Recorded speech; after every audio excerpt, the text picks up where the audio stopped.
Some of you might be checking out my new shirt. This is my official coffee drinking shirt. And if you want one just like it, check out Food for Shirts, which is an official sponsor for my channel. You can follow them on Instagram at Food for Shirts and check out some of the awesome products that they have in the link in their bio. If you like sushi, itadakimasu. If you like crepes, bon appetit.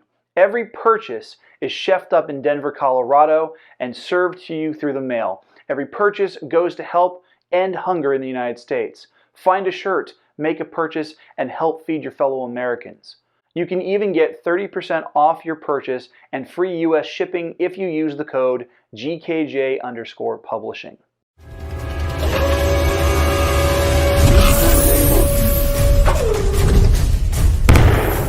Did you know Bilbo Baggins' front door changed colors a few times before Tolkien finally wrote down The Hobbit?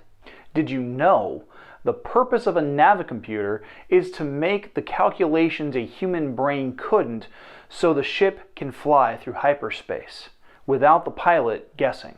Did you know that Thanos wanting to wipe out half of the universe instead of generating more resources isn't a plot hole, but a character's personal logical fallacy formed by their convictions? Well, it's true. It's fiction, but it's true. He's out of line, but he's right. I'm your host, Garrett K. Jones, and this week on Creators Corner, I have a special guest joining me as we discuss internal logic and avoiding plot holes. Wow, that went really well.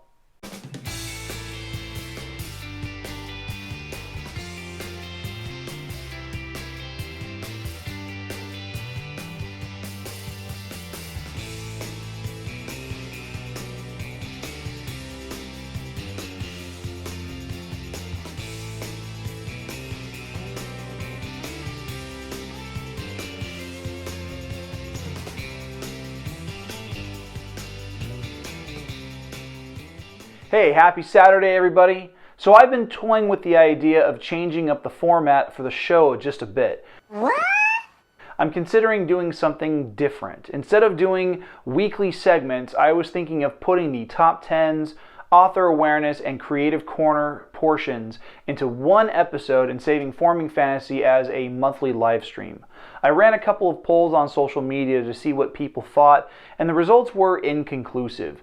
Between Instagram and Twitter, only 4 people really voted, and while they were all unanimous about going to the new format, I want to get a bigger sample size. So here's what I need from you guys.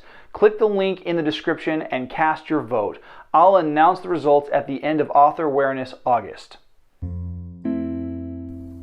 You know what? It sucks to lose someone you love. When they pass away, it leaves this hole in your life and you don't know what else to do with it. How can you honor the life of someone who means so much to you? Hi, I'm your host, podcaster Garrett K. Jones. Join me as I honor the passing of my grandmother, a wonderful woman who witnessed a lot of history and instilled a lot of love and faith in my life. Welcome to Season 4, Storytellers.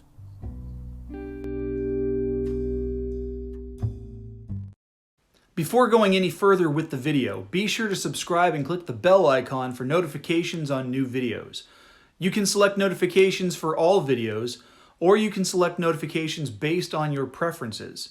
If you're watching on your phone, be sure to update those settings inside the app itself to get the most out of your viewing experience. Don't forget to become a channel supporter through Patreon, buying merch, and signing up for the free poster giveaway. I'll provide more details on those options towards the end of the video. Right now, I want to take time to promote a podcast. Not my podcast, though you really should subscribe to it if you haven't already. No. Check this out. Podcasts are like the new radio shows, and one of my personal favorites is the Tizzy and Wayne Coffee Show. Tizzy and Wayne report on and interview a variety of indie creators, from musicians to authors to artists. This is the perfect show to listen to when you're sipping your morning coffee. Subscribe to the Tizzy and Wayne Coffee Show, available on all major platforms.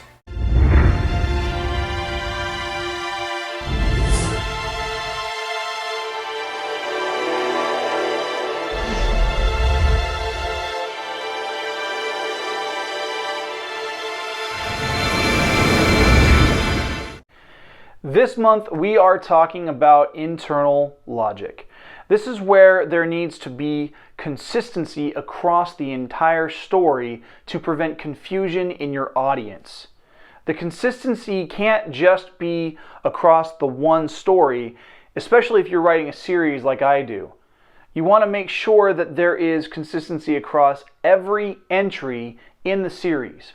One of the biggest violators of this process, in recent memory at least, is the X-Men film franchise. Let me explain. The first two entries, directed by Bryan Singer, were more or less consistent. They share the same tonal and visual style. The story arcs continued with a similar trajectory without contradicting one another, even if Storm did lose her accent between the first film and the second film. But then Singer jumped ship to direct a different movie and broke contract with Fox, leaving the third installment in the hands of Brett Ratner.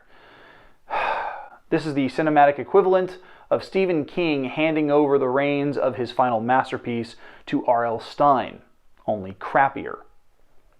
While the rest of the franchise saw varying degrees of success, they were full of inconsistencies. They used time travel to retcon X-Men 3 and X-Men Origins Wolverine. Fine, but this also creates some weird paradoxes and inconsistencies with characters reappearing in later installments, like Angel appearing in X3, which takes place in 2006, but then reappearing in X-Men Apocalypse, which takes place in 1983. Or Emma Frost appearing in X-Men Origins in the late 1970s when she was better used in First Class, which took place in 1964, and getting killed before 1973 by Bolivar Trask, who went from being played by Bill Duke from Predator to being Tyrion Lannister. These are some massive plot holes, and that brings me to what a plot hole is. So many people, writers especially, think that plot holes are these little points that don't make any sense. Like Thanos snapping away half of all life in the universe instead of just increasing the amount of resources available. That's not a plot hole, that's just poor planning on the character's part, because plot holes are inconsistencies in the storytelling's internal logic and rules. Case in point, in the original Star Wars, Han Solo says this: "Traveling through hyperspace ain't like dust and crops, boy. Without precise calculations, we'd fly right through a star or bounce too close to a supernova and then it end your trip real quick, wouldn't you?" So you see, starships need a navicomputer because the calculations needed for hyperspace travel are so complex that you can't just randomly jump point to point and expect to end up where you want. That makes sense until you get to Rise of Skywalker, and Poe Dameron is just nonchalantly lightspeed skipping before destroying the Millennium Falcon's compressor. And what that does is it completely undoes the already established rules of the fictional universe, let alone the laws of physics.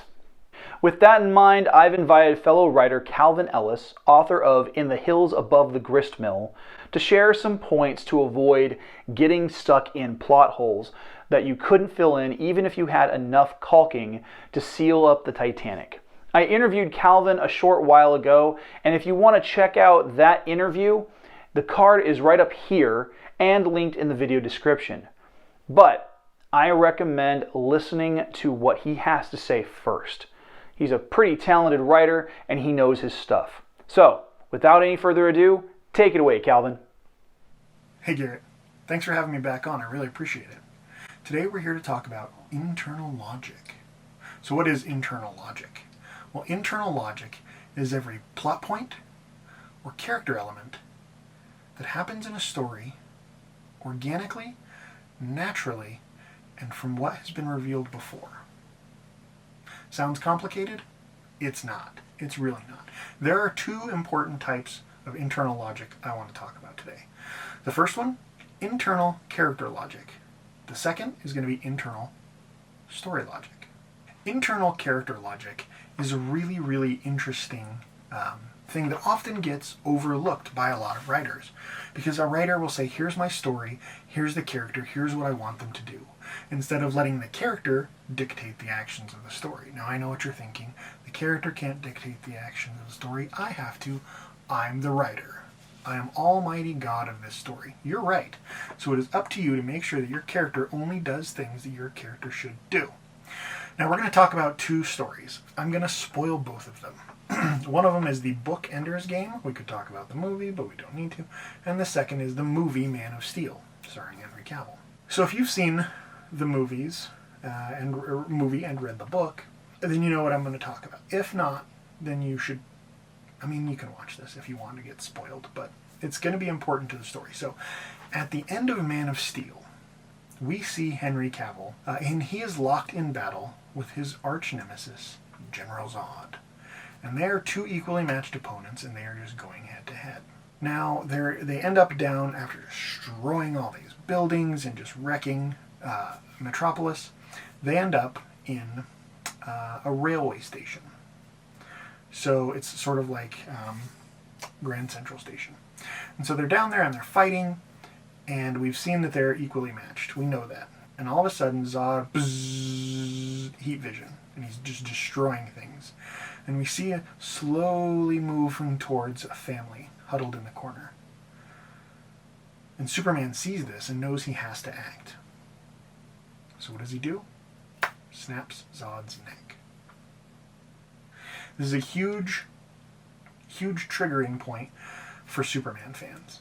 Because people that have followed Superman, myself included, know that this is not accurate for the character of Superman. He would have done anything. He could have covered his eyes. He could have, if he was strong enough to snap his neck, he probably could have turned his body. He had a tactical advantage in the way he was sitting. Now, yes, General Zod is a general, combat trained. At this point, Superman was not in that particular movie. We won't get into the comic books in the way that it's supposed to go. But anyway, I digress. In the movie, he decides to snap Zod's neck. Now, the reason that is a huge internal character logic problem is because if we know, what we know of Superman is that he was raised by good parents, he was raised empathetic, kind, and caring. And he wouldn't kill, but he chooses to. Now, I understand that in the movie, what they were trying to go for was, it was the point where Superman chose humankind over Kryptonians. That was, he made that decision. He made the decision then he was more human than Kryptonian, and so he killed one of the last Kryptonians. I understand that. That doesn't stop it from being a flaw in the internal character logic. So how could they fix that? Well, that's very difficult, because all of us know Superman, and we know that Superman wouldn't do that. But if they would have just put something at the beginning that allowed us to see that he was something he was capable of, we would have had an easier time accepting it. But because of it, a arguably good movie turned into a bad movie, because of one instance of failed internal character logic. Now let's talk about Ender's Game. More so the book than the movie, just because the movie didn't do it very well. In the beginning of Ender's Game, we have another similar character, a very kind, compassionate character. Now he's a little distant, but he's a good kid. The reason he's distant is because he is a third. He is an Ender.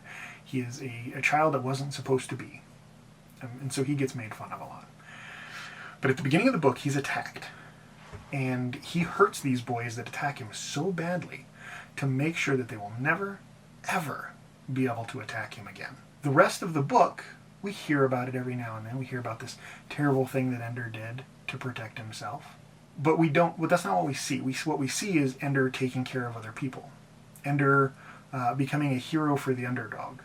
We see Ender being kind and compassionate and making friends with everyone that he can. So we fast forward to the end of the story, and we're in a similar situation. We see this kind, compassionate kid destroy an entire race. Wipes out their planet. Now, why is that easier to accept with Ender than it is with Superman? Because we saw Ender early in the story. We know that he is prone to the +1 in escalation rules of engagement. So we know that if he's being attacked with fists, Ender's going to get a pipe. Because he is going to make sure that he finishes that fight for good. We never see Superman do that. Instead, we see Superman do the opposite. He lets people pour beer on his head, and he goes outside and he takes the guy's log truck and ties it all up. And that's funny. but he doesn't do anything to hurt the man. The person's physical being is still fine because he restrains himself. We see his restraint often. Ender does not. Ender goes the other way and makes sure that that person will not only never hurt him again, but they'll never hurt anyone again. So at the end, when he blows up an entire civilization, we can accept that he did that. Now, if you've read the book, you know that he has a hard time accepting that he did that. And that's kind of the point of the book. So those are two different ways to handle internal character logic. Always plant the seed. So instead of trying to force your character to fit your story, make your story fit your character. Go back and put things in. You don't have to do this in the first draft. Don't sweat it in the first draft.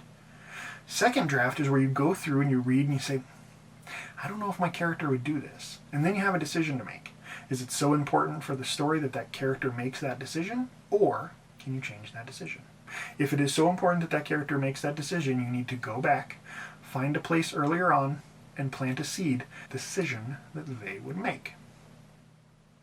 So now let's talk about internal story logic.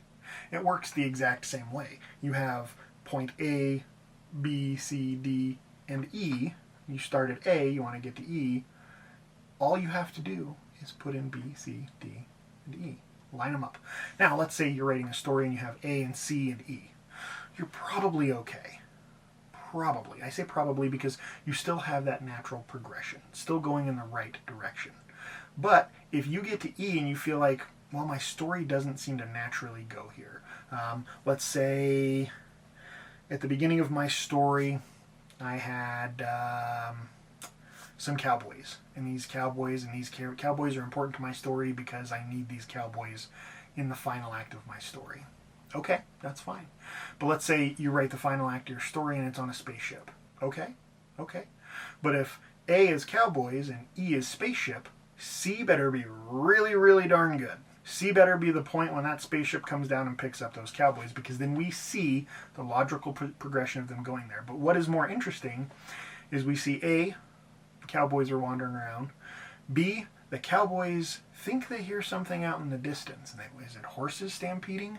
We don't know. We better go investigate. And they go out and investigate. Boom. Spaceship picks them up. Then that's our C, and then our D is the cowboys really confused about why they're on the spaceship, and E is the whatever you had envisioned that to look like, that conflict to look like on the spaceship. That is logic. It's weird, but now we have a progression instead of going from cowboys to spaceships. Now you're saying to yourself, Kalvin, but what about movies that are non-linear? Let's take Pulp Fiction, for instance. Yes. They have an A, B, C, D, E, and an F, and a G. There's so many different storylines going on, but every single one of those storylines has a linear structure. It's just been chopped up and presented in a non-linear way. So if we take Vincent's character. Now I know we're talking about writing, so we should be talking about books, but movies are a wider seen medium, so the chances that you've seen Ender's Game, Man of Steel, and Pulp Fiction are a lot higher than you've read book A, B, and C if they're not classics. So, in Pulp Fiction, Vincent Vega and Jules, we start with them in one place, and we end them with them in a similar place, and so it's very cyclical for those particular characters. But if you follow just their storyline, they have an A, a B, a C, a D, and an E. So go through, and next time you're watching Pulp Fiction, if you're going to check it out again, and make notes with every character. Well, this is where they start. Write down a letter for it, and then as you're going, figure out which letter comes next, because you'll see that the stories are linear. They're just chopped up and presented non-linear. So they still follow the same internal story logic. So a couple of quick tips on how to avoid those pitfalls and plot holes of internal logic problems, both plot and character. So we talked about going back and seasoning the character stuff and making sure that you're putting in the character making decisions that help them make the decision, or if a character lashes out at somebody and says something you don't think they would ever say, go back and add a couple times where they said something very similar. You'll find that it works magic. Just make sure you do it early on enough that the reader accepts that that's who the character is. Don't add it like in the last third of the book and expect that when it happens in the final chapter that that's going to be good enough. That's not how it works. Add it at the beginning. For the character, or for the story, the plot stuff, do the same thing. You know, like I mentioned, A, C, and E. Add a B and a D. And you're the writer. You get to decide how those things connect. Just make it make sense. A couple of ways you can do this. You can plot. You can write out your plot. I know a lot of you probably watching this are pantsers and you like to just fly by the seat of your pants. Perfectly fine. Why? Because you don't do this in draft 1 anyway. That was harsh. I apologize. But don't do it. Draft number 1 is not the place to worry about internal logic. Draft number 2 is where you worry about internal logic. And you will know it because, as you know, when you finish draft 1, you put that son of a gun away and you ignore it for a while. You come back to it weeks later, you pick it up, and I guarantee you, when you read it, you will see the internal logic problems, both from your character and your story. They'll all stand out because you'll be reading this character and all of a sudden they're going to do something and you're going to be like, oh, why did I even write this thing? Why did I make this character do that? It makes no sense. So then you go back and change your story. That's what draft 2 is for. I'm sure you've heard the cliche that draft number 1 is filling the sandbox. Draft number 2 is building the sandcastle. Or draft number 1 is going to the grocery store, and draft number 2 is cooking the meal. Draft number 1 is just all about your ingredients, so you don't have to worry about internal logic in draft number 1. Now, if you can put it in as you're going, as you're flying through there, as you're just banging out those words, good on you. Like, good job. But then tighten those screws down in draft number 2. But don't worry about it in draft number 1. I promise you, you'll be much happier if you don't stress over it. If you stress on it in draft number 1, you'll never finish draft number 1. Because if you're stressed in draft number 1, it's never good enough. And we know as writers, we never think it's good enough. And so then it just keeps turning in that cycle. So don't worry about draft number 1. That is my first tip. Tip number 2, with characters. This might be a little outside of what some of you are comfortable doing. But I myself happen to be a fully licensed behavioral coach.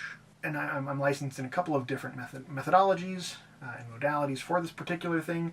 The 2 things I like to do are DISC behavioral assessments and Myers-Briggs for all of my characters. And so what I'll do is, let's just talk about DISC. So I'll do a DISC assessment, and it's just a behavioral analysis on my characters. And so I will go through the DISC assessment, and I will answer the DISC questions as if I'm my character. And it puts you inside the mindset of that character. And so if you've ever taken a DISC assessment or a Myers-Briggs, at the end it spits out something that is incredibly detailed and tells you exactly how you would behave in that situation. And so if you're answering the question the way you want your characters to answer the questions, it's going to spit out this wonderful document that tells you how they would react in multiple situations. And if you do one of the really nice ones, it'll also tell you how they react in relationship situations, whether that be at work, romantic relationships, friendships, parents. It is a hugely beneficial thing, so don't go around telling everybody because we don't want to spoil it. But if you do that, then you look at your character makes a mistake, you can look at that document, the Myers-Briggs or the DISC assessment, and go through and see if that actually matches up with what you put your character down as.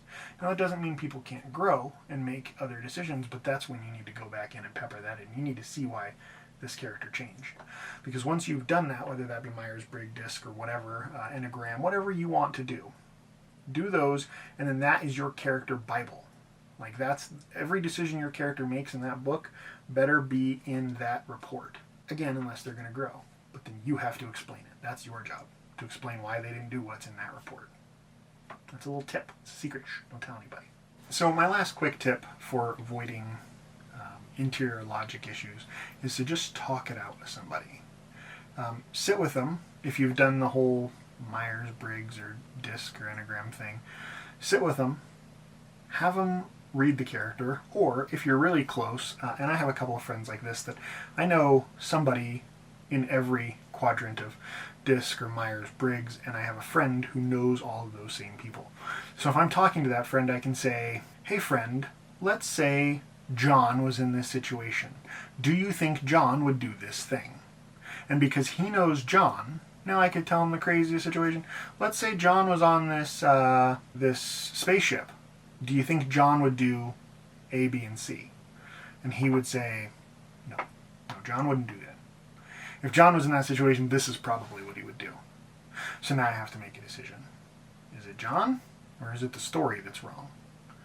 Now I can make the story fit what John would actually do, but that might not be interesting. We might need John to do something else, and that's okay. Then you have to just go in and figure out what parts of John's character need to change to make him do the thing that you want him to do. And that is super easy. You just go back to point A or point B here, and you say, oh, John would never punch an alien square in the face. But if we go back to point A and point B, when John was still on the homestead, and a person from another camp came over and they needed just a pail for some water, and John said, no, this is our pail, you get out of here, and bopped him in the nose. Now if we see John do that at the beginning of the story, punching an alien, makes total sense, because he has now met someone who may just be inquisitive or curious with physical violence. So it makes sense. So that's a tip. Talk to somebody. They'll often know, because they don't have the same bias towards your character that you do. And that's it.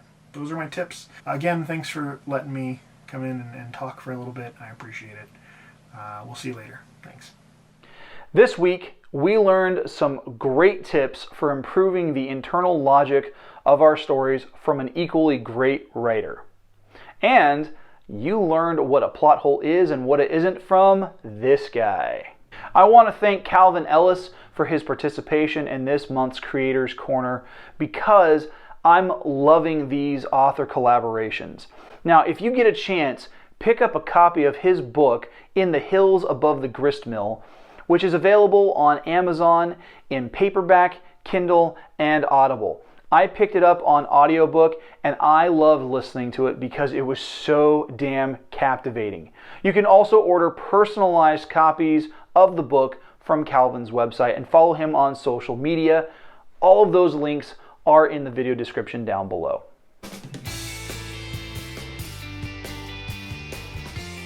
So glad that you made it to the end of the video.